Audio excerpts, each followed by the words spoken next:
PDIP dalam genggaman politik pembangkangan. Saatnya menyelisih kerusakan yang terjadi. Ketika Megawati Soekarnoputri mengeluarkan instruksi yang melarang kepala daerah yang berasal dari kader PDIP untuk menghadiri retret yang diadakan oleh pemerintahan Presiden Prabowo Subianto di Akademi Militer Magelang, publik seharusnya memahami ini sebagai tindakan yang lebih dari sekadar keputusan politik biasa. Ini bukan hanya soal pilihan partai, tetapi ini adalah bentuk pembangkangan yang terang-terangan terhadap pemerintah yang sah. Tindakan ini mengungkapkan bagaimana PDIP, seiring berjalannya waktu, telah merusak sistem negara dari dalam, dengan cara yang tidak hanya menghalangi, tetapi juga merusak jalannya pemerintahan itu sendiri. Mari kita coba lihat lebih jernih apa yang sebenarnya terjadi.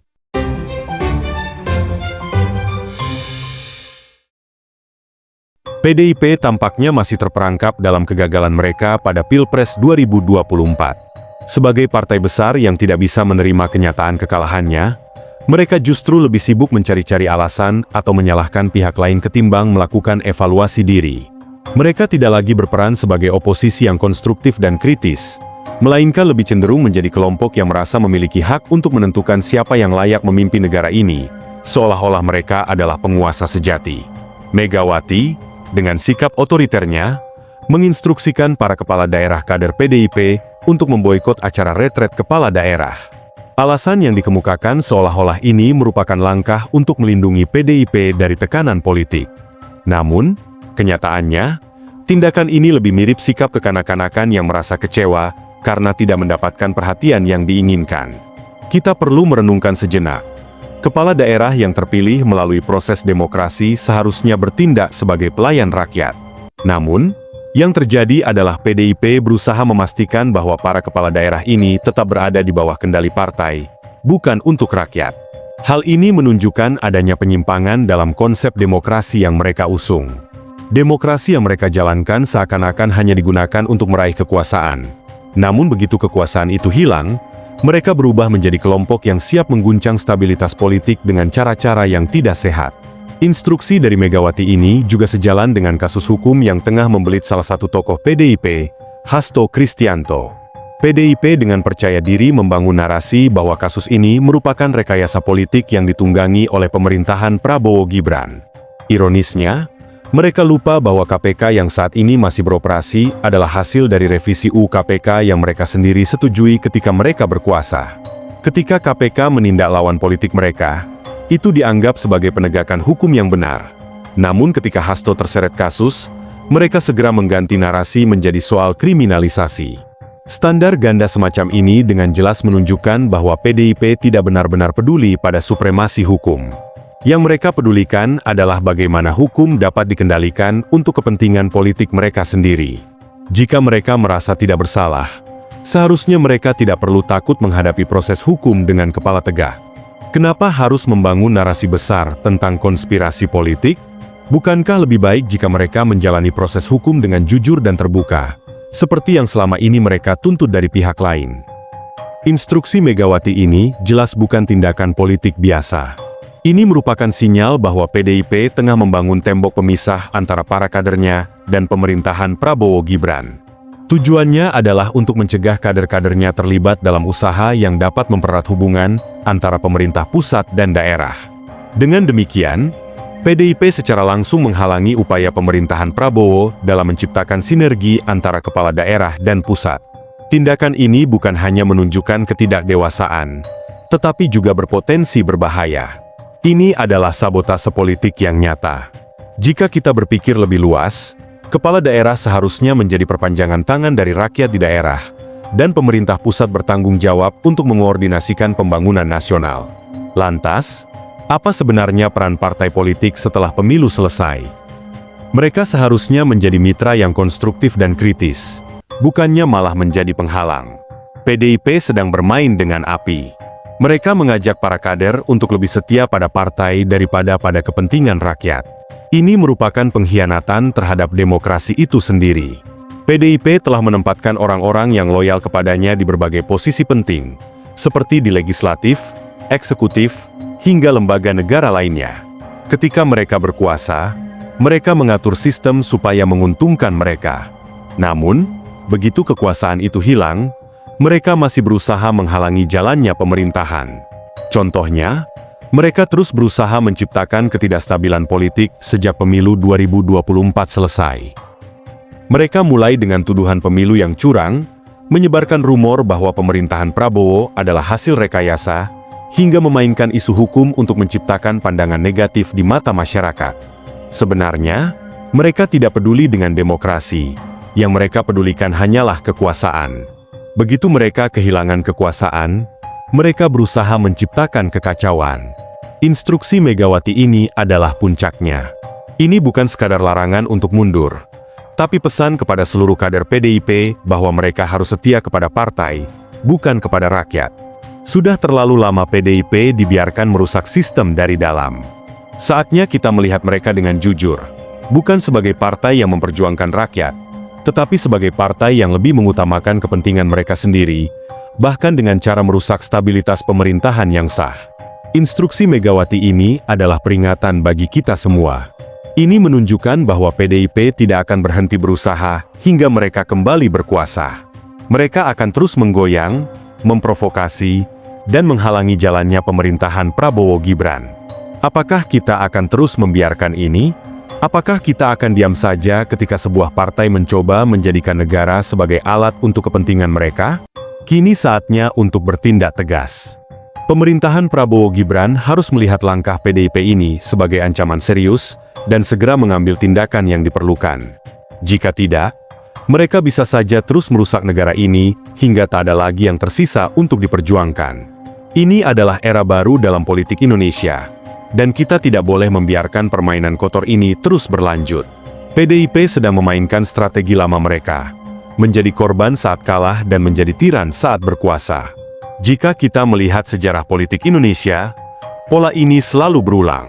Ketika mereka berkuasa, mereka akan menggenggam kekuasaan dengan erat, menguasai semua sektor, mulai dari pemerintahan, hukum, media, hingga birokrasi. Tapi begitu kekuasaan itu hilang, mereka akan bertransformasi menjadi martir politik, menyebarkan narasi bahwa mereka dizalimi, dikriminalisasi, atau dikhianati. Narasi seperti ini tidak hanya menipu rakyat, tapi juga membahayakan stabilitas negara. Seolah-olah negara ini harus tunduk pada PDIP, atau siap menghadapi sabotase politik yang mereka rancang. Mereka selalu berbicara seolah-olah merekalah satu-satunya yang benar. Tanpa mereka, Indonesia akan hancur. Padahal kenyataannya berbeda. Sejak mereka menguasai kekuasaan selama 2 periode terakhir, kita bisa melihat bagaimana mereka secara sistematis membangun jaringan politik yang lebih menguntungkan segelintir elit mereka, bukan untuk kebaikan bangsa. Kebijakan ekonomi yang tidak adil, di mana banyak sumber daya nasional dikuasai oleh kelompok yang berafiliasi dengan kepentingan partai. PDIP telah menguasai media besar, yang seringkali hanya menjadi alat untuk menyebarkan propaganda mereka, mengabaikan suara-suara kritis yang ada. Mereka juga memanipulasi sistem hukum, sehingga kasus-kasus yang melibatkan orang-orang mereka bisa hilang begitu saja. Namun, sekarang, ketika mereka tidak lagi memegang kendali penuh, mereka mulai menggunakan taktik lama untuk merusak pemerintahan dengan cara-cara yang licik. Negara ini memang membutuhkan oposisi, itu sudah jelas. Tapi oposisi yang sejati adalah oposisi yang konstruktif, yang memberikan kritik disertai solusi, bukan sekadar menentang demi kepentingan kelompok sendiri. PDIP seharusnya bisa mengambil peran ini, namun mereka memilih jalan lain, menjadi oposisi yang destruktif dan siap menghalangi setiap langkah pemerintahan Prabowo Gibran, bukan demi kepentingan rakyat, melainkan untuk menjaga kekuasaan politik mereka di masa depan. Kenapa mereka tidak bisa menjadi oposisi yang sehat? Jawabannya sederhana, karena mereka tidak terbiasa berada di luar lingkaran kekuasaan. Mereka sudah lama memegang kendali atas banyak hal, dari birokrasi, lembaga hukum, hingga narasi politik di media nasional. Ketika kontrol ini mulai bergeser, mereka panik dan tak bisa menerima bahwa ada pemimpin baru yang tidak mereka kendalikan. Sikap Megawati yang melarang kepala daerah PDIP untuk menghadiri forum bersama pemerintah adalah bukti nyata ketidakmampuan mereka untuk menjadi oposisi yang bertanggung jawab. Ini bukanlah sikap oposisi yang ingin memperjuangkan rakyat, tetapi sikap dari kelompok yang takut kehilangan pengaruh. Lihat bagaimana mereka menginstruksikan kepala daerah PDIP untuk menjauh dari pemerintah pusat. Ini bukan sikap yang mendukung demokrasi, tetapi upaya untuk menciptakan dua poros kekuasaan yang bisa memecah bangsa. Mereka ingin membangun dualisme antara pemerintah pusat dan kepala daerah yang dipimpin oleh kader PDIP. Mereka ingin memastikan bahwa kepala daerah yang mereka kendalikan tetap loyal pada partai, bukan pada rakyat yang memilih mereka. Inilah bentuk sabotase politik yang perlu diwaspadai oleh Prabowo dan Gibran. Mereka harus menyadari bahwa PDIP tidak akan berhenti berusaha sampai mereka kembali menguasai panggung politik nasional. Jika strategi ini dibiarkan terus berlanjut, dampaknya bisa sangat merusak stabilitas pemerintahan. Pemerintah harus bertindak tegas terhadap segala bentuk pembangkangan politik yang bisa berujung pada perpecahan nasional. Jangan biarkan negara ini menjadi korban ambisi segelintir elit yang tidak rela kehilangan kekuasaan. Lalu, apa yang bisa dilakukan? PDIP sedang berusaha menciptakan narasi bahwa pemerintahan Prabowo Gibran tidak sah, tidak demokratis, dan bersifat otoriter. Untuk melawan ini, yang harus dilakukan adalah dengan transparansi dan komunikasi yang jelas kepada masyarakat, sehingga rakyat bisa melihat dengan jelas siapa yang sebenarnya sedang bermain kotor. Jika ada kepala daerah yang enggan berkoordinasi dengan pemerintah pusat hanya karena perintah partai, maka harus ada mekanisme hukum yang jelas untuk menanganinya. Kepala daerah bukanlah alat partai, mereka bekerja untuk rakyat. Jika mereka lebih loyal kepada partai daripada kepada negara, maka perlu ada tindakan administratif yang diambil. Saat ini, mungkin saatnya membuka kembali berbagai skandal yang selama ini ditutup-tutupi. Jika PDIP ingin bermain keras, maka harus ada upaya untuk mengungkapkan kembali kasus-kasus yang belum tersentuh hukum. Jika mereka menyalahgunakan kekuasaan saat menjabat, maka hukum harus berjalan untuk mengungkap dan membersihkan jaringan yang mereka bangun. PDIP telah membangun pengaruh yang besar di birokrasi dan media, dan jika mereka menggunakannya untuk menghambat pemerintahan yang sah, maka langkah-langkah untuk membersihkannya harus diambil. PDIP mencoba menciptakan narasi bahwa mereka adalah korban, bahwa mereka dizalimi, dan bahwa pemerintahan Prabowo Gibran merupakan ancaman bagi demokrasi. Namun, jika kita melihat lebih dalam, justru merekalah yang telah merusak sistem dari dalam. Mereka ingin mempertahankan kekuasaan dengan segala cara, bahkan jika itu berarti menghalangi jalannya pemerintahan, menciptakan ketidakstabilan politik, dan menjadikan daerah-daerah sebagai alat untuk melawan pemerintah pusat. Ini lebih dari sekadar perbedaan ideologi. Ini adalah upaya untuk menantang sistem pemerintahan yang sah. Jika kita tidak berhati-hati, mereka akan terus menggunakan segala cara untuk berusaha kembali berkuasa. Sudah saatnya kita melihat mereka dengan jujur, bukan sebagai partai yang membela rakyat, melainkan sebagai partai yang hanya membela kepentingan mereka sendiri. Sekarang, pertanyaannya adalah apakah kita akan terus membiarkan mereka merusak bangsa ini dari dalam? Rakyat sudah mulai sadar. Politik tak bisa lagi dibodohi dengan propaganda murahan atau drama politik yang selama ini dimainkan oleh PDIP. Dulu mereka berusaha menunjukkan diri sebagai penyelamat bangsa, tetapi kenyataannya justru mereka yang merusak dari dalam. Kekuasaan yang mereka pegang tidak digunakan untuk memperbaiki negara, tetapi untuk mempertahankan dominasi mereka sendiri. Mereka tidak bisa menerima kenyataan bahwa Indonesia sudah berubah. Mereka ingin terus menjadi penguasa tunggal, selalu berada di puncak, dan ketika itu tidak terjadi, mereka langsung berperan sebagai korban. Namun, rakyat tidak akan tertipu lagi. Kini kita bisa melihat dengan jelas siapa yang benar-benar bekerja untuk negara, dan siapa yang hanya ingin menguasai negara. PDIP telah kehilangan relevansinya. Mereka bukan lagi partai rakyat, melainkan kelompok elit politik yang haus kekuasaan dan takut kehilangan kendali. Sudah saatnya Indonesia bergerak maju tanpa bayang-bayang partai yang hanya ingin mempermainkan demokrasi demi kepentingan mereka sendiri.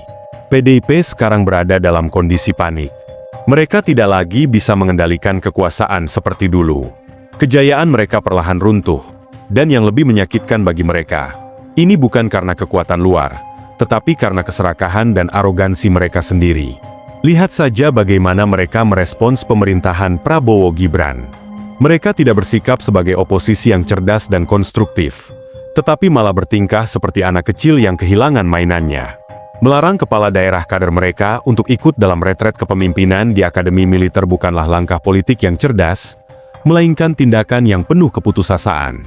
Mereka merasa ada serangan politik terhadap Hasto Kristianto, Tapi sejak kapan seorang tersangka korupsi harus dilindungi dengan mengorbankan profesionalisme kepala daerah?